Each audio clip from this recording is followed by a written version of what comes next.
मेरा हो मन स्वदेशी, मेरा हो तन स्वदेशी, मर जाऊं तो भी मेरा होवे कफन स्वदेशी। दोस्तों सब्सक्राइब करें और इस बेल आइकन को दबाएं और पाएं वीडियो सबसे पहले।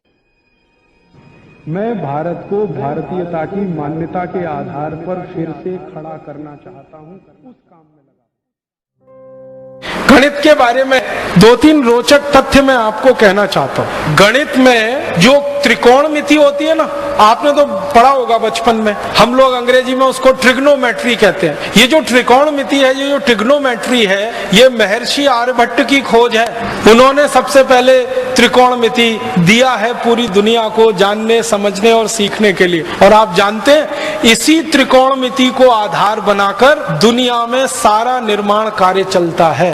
त्रिकोणमिति अगर आप जानते नहीं हैं तो आप किसी भी निर्माण कार्य में लग नहीं सकते। तो सारी दुनिया के निर्माण कार्य का आधार और पृष्ठभूमि महर्षि आर्यभट्ट की देन है। त्रिकोणमिति जो उन्होंने समझाई सारी दुनिया। गणित में त्रिकोणमिति का आविष्कार भारत में हुआ है। फिर इसी तरह एक महान महर्षि हुए भास्कराचार्य। उन्होंने गणित की सबसे पहली पुस्तक लिखी लीलावती, जिसका नाम लीलावती जो थी वो महर्षि भास्कराचार्य की बेटी थी। तो अपने बेटी के नाम पर, बेटी को जो सिखाते थे गणित में, वही सब उन्होंने लिखा पुस्तक। और लीलावती के बारे में कहा जाता है कि वो इतनी कुशाग्र बुद्धि थी, इतना तीव्र बुद्धि वो बेटी थी कि पेड़ के पत्ते गिन सकती थी। और जब भी उसको पेड़ के पत्ते गिनने के लिए कहा गया तो वास्तव में उतने ही पत्ते निकलते थे जितने होते थे। और उसको कहा जाता था कि तुम्हारी बुद्धि बहुत तेज चलती है, तो कहती थी वो पिताजी की कृपा है, उन्होंने मुझे गणित सिखाया। पेड़ के पत्ते गिन लेना कोई आसान काम नहीं है, ये कुछ ऐसा ही काम है कि आसमान में तारे गिन लेना। और लीलावती इसमें सिद्धहस्त थी। उस लीलावती के नाम से पुस्तक प्रकाशित हुई, महर्षि भास्कराचार्य की गणित की पहली पुस्तक।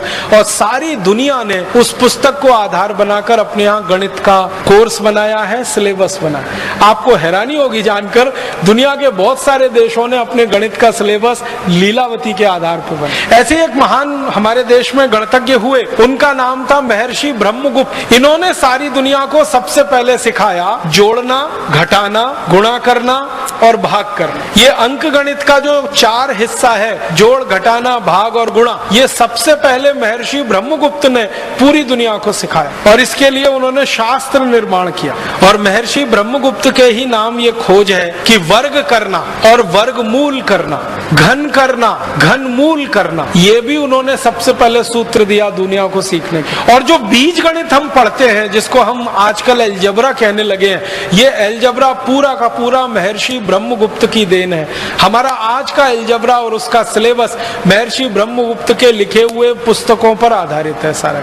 इसी तरह से एक प्रमेय होती है, एक थ्योरम है, वो हम लोग पढ़ते हैं बचपन में, 9वीं 10वीं कक्षा से लेके 12वीं तक हम उसका इस्तेमाल करते हैं। वो थ्योरम को पाइथागोरस थ्योरम कहते हैं। पाइथागोरस का जन्म हुआ ईसा से 8 शताब्दी पहले, और ईसा के 15वीं शताब्दी पहले के भारत के गुरुकुलों के रिकॉर्ड्स बताते हैं कि पाइथागोरस हमारे यहाँ था। हम उसको बोधायन प्रमेय के रूप में पढ़ते थे। बोधायन एक महर्षि हुए, उनके नाम से वो प्रमेय पढ़ाई जाती थी भारत में ईसा के जन्म के 15 शताब्दी पहले, माने आज से लगभग 3500 साल पहले वो प्रमेय भारत में पढ़ाई जाती थी बोधायन प्रमेय के नाम से। और वो प्रमेय क्या है? कर्ण का वर्ग बराबर लंब का वर्ग धन आधार का वर्ग, हिंदी में कहते हैं ना, हाइपोटेन्यूज का स्क्वायर परपेंडिकुलर और बेस के स्क्वायर के एडिशन के बराबर। तो कर्ण का वर्ग बराबर लंब का वर्ग धन आधार का वर्ग, ये जो हम पढ़ते हैं, ये सबसे पहले बोधायन महर्षि की देन है, जिसके आधार पर सारी दुनिया ने सीखा।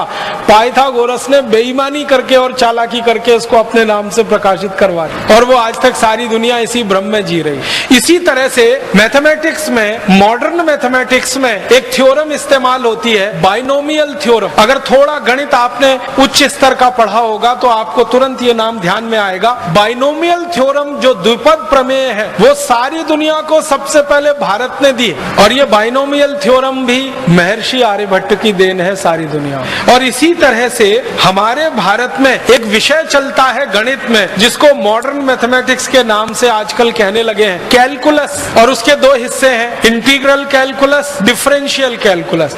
ये इंटीग्रल कैलकुलस सबसे पहले भारत में लाया जिस महर्षि ने, उनका नाम था माधवाचार्य।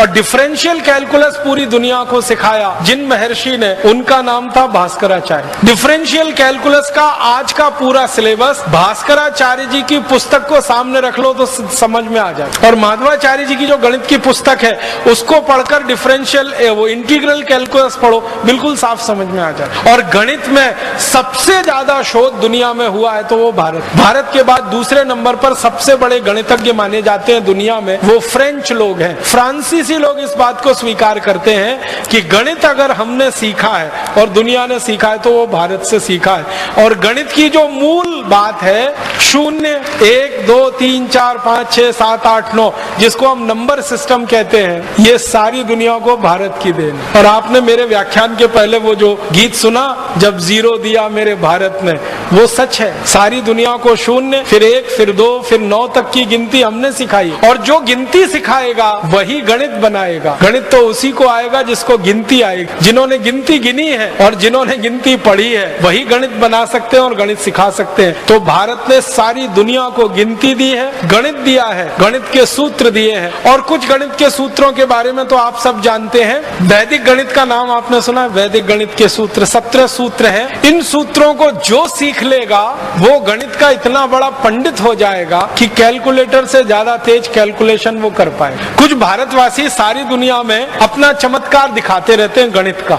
एक बहन जी है, एक माता जी है, नाम नहीं लेना चाहता उनका, आप सब समझ जाएंगे 1 मिनट में। वो पूरी दुनिया में प्रवास करती हैं और बड़े बड़े शो करती हैं। लाखों रुपए उस शो के वो लेती हैं। एक एक व्यक्ति उस शो में जाए तो हजारों रुपए की टिकट खरीदता है, डॉलर्स में खरीदता है। और वो माता जी सबको यही बताती हैं गणित के सूत्र, और चमत्कारिक तरीके से बताती है। 10 अंक का कुछ संख्या लिख दो और 10 अंक की एक संख्या लिख दो, दोनों का गुणा कर दो। कैलकुलेटर जितनी देर में बताएगा वो माता जी उसके पहले बता देती है। और लाखों डॉलर बरसते हैं उनके ऊपर। वो कुछ भी नहीं है, वैदिक मैथमेटिक्स के सूत्र हैं। कोई सीख लेगा तो वो बता देगा, उसमें कौन सी खास बात है।